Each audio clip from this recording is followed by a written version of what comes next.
Hi everyone, I'm Rachel. I'm 23 and I have lupus. I've had it for 7 years now. I was diagnosed in 2005 when I was 16. Is that 7 years? It's nearly 8, but I was diagnosed at the end of. Doesn't matter. So I do find it really tough, but that's not what I want the vlog to be about. That's not what I want my part of the vlog to be about, if that makes sense. I want my day and my part of the vlog to be about the positive side of dealing with an invisible illness, because it can get really tough, and you can see by the other girls' vlogs that it is really tough, and you all probably know that it's really tough if you do have an invisible illness. But it's not, you got to live, yeah. So as well as lupus, I have depression, Raynaud's, celiac, dyspraxia, IBS, a stomach reflux. I've got problems with my kidneys, but lupus and depression are the main ones. When I was first diagnosed, I was at college, so that was quite tough. I was studying childcare.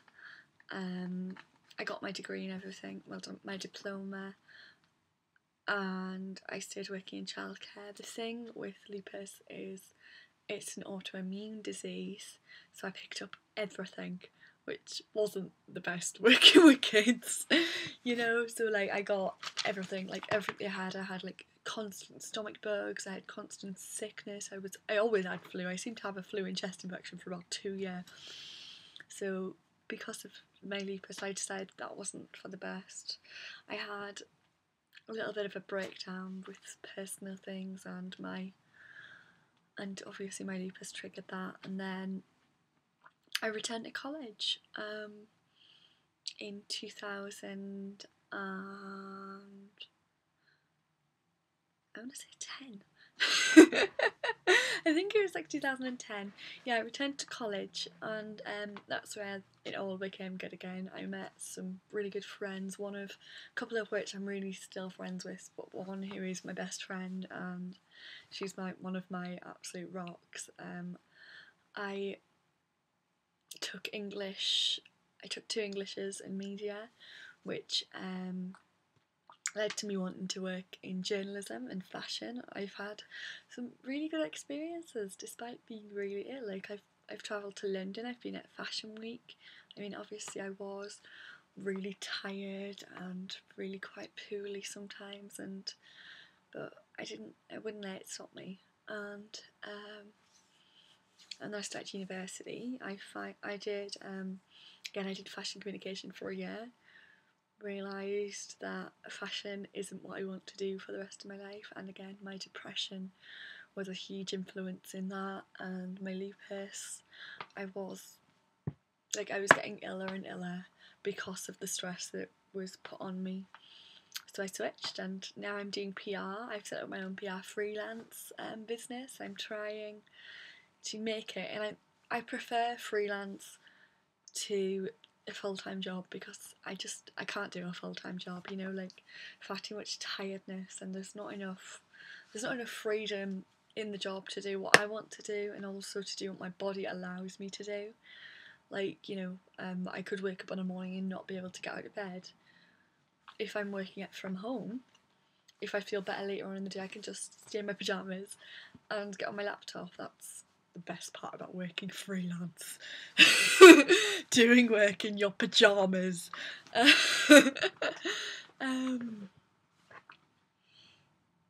Yeah, my main symptoms are tiredness, illnesses.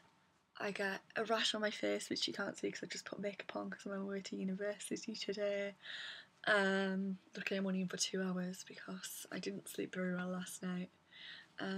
Also, I've just realised I'm making this on Friday, but my day is Saturday, so I don't go to university on Saturday. Just so you all know, I don't go to university on Saturday. I'm at Northumbria University.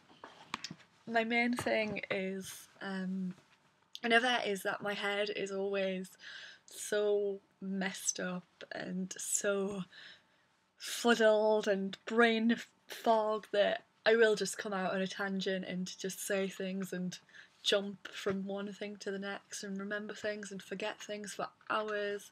My friends can tell you that, especially when it comes to stupid little things like actors and names of songs and things like that. I'll just sit 5 hours later and go, that one! um, but yeah, a couple of, I mean, I know a couple of the girls, I think it was Meg, spoke about the difficulties of, and I know Rebecca did as well actually, difficulties of friendships and relationships and illness. With friendships, it has been quite tough. Like, I know a few of my friends who, in the past, and a few of my friends who I'm not as close to as my close friends, don't really understand when I have to stop and can't do things like this.